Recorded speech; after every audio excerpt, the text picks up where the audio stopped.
I'm a 36-year-old insurance adapter from Israel who is also a single man with many interests, including motorcycles, mechanics, bicycling, bodybuilding, PC gaming, music, electronics, and more. I just wanted to let you know that I think we need to do more, that I love your videos, and that most guys here would actually agree with your thoughts about women. I've been dating women only to dump them when they bring up marriage.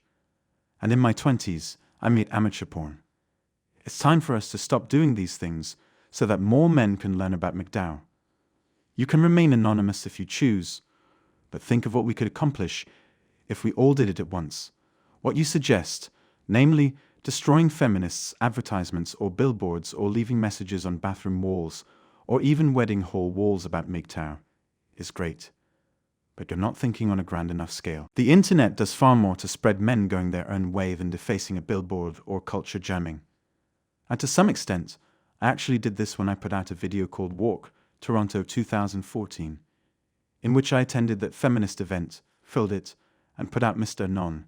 Yes, it is effective. She got media attention a few weeks ago talking about how she was harassed in public because she was attacking men 3 years ago and was swearing at them like a drunken sailor, but she still wanted to be treated like the victim.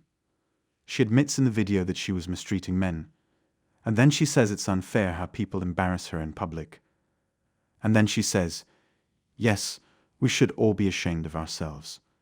It's a sexual arms race.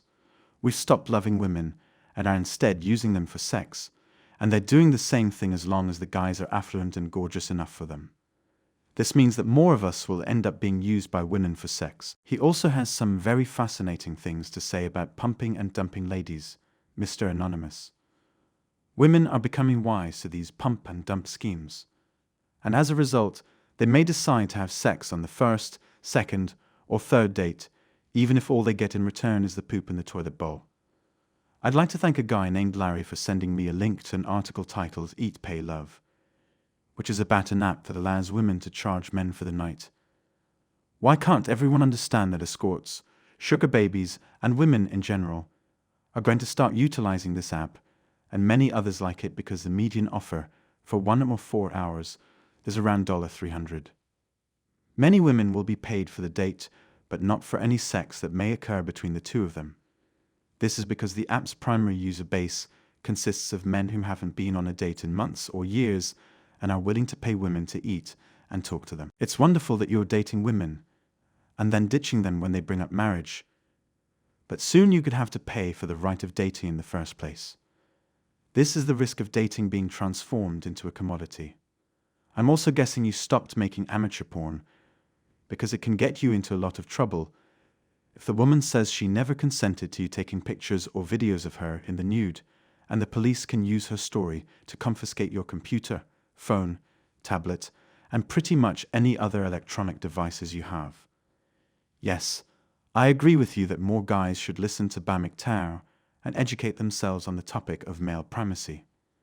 We need more exposure, and I hope that in the coming months, your channeling can help men get more aware with regards to female nature, and eventually go their own way. But make no mistakes about a Mr. Non-Famous. It is incredibly difficult for us to get mainstream exposure and appeal, because I know. I think the situation is going to get much worse as more women accept the idea of a sharing economy and demand payment for mundane activities like eating, talking on the phone, or even sending in text messages. When men become accustomed to paying for a woman's time simply to have a conversation with her, they will start considering alternatives like virtual AI girlfriends and interactive sex dolls, which will speed the development of sex robots. In the mid-1980s, the film Cherry 2000 depicted men meeting women in a club and signing short dating contracts, negotiated by third parties, in which the man agreed to the terms and the woman agreed to the price. Fast forward 30 years, and one of the guys working in the nightclub is actually Lawrence Fishburne, the guy who ended up playing Morpheus in the Matrix films, and he even wore similar sunglasses to what he wore in the movies. If you want to see how bitter women would become in a world where sex robots made them less desirable, it's funny to see women complain about giving a man more sexual attention. And it shows how they would still be as ever, only now they wouldn't be sugarcoating their behaviors. The anonymous man. Nowadays, cameras have such sway over public opinion that I recommend you video feminists making public idiots of themselves. If anyone is interested in filming the walk on August 6 for a couple of hours and can supply any excellent quality footage, please do not do anything that might implicate you. Jam. By filming feminists making idiots of themselves in public. I was under the impression that it had been cancelled, but apparently it will take place on August 6 in Toronto. If anyone has any interest in turning women's cameras on these men, I say go for it. Otherwise, let's just hold up a mirror in front of them and watch as they run away in terror. People have to be upset enough to go to Hillary Clinton's channel and spend time downvoting her videos, so maybe she was trying to cover that up by buying likes. If you look at Donald Trump's YouTube page, you don't see these types of comments. But there were rumors that people were buying positive reviews of the Ghostbusters film with a 75% positive rating on Rotten Tomatoes.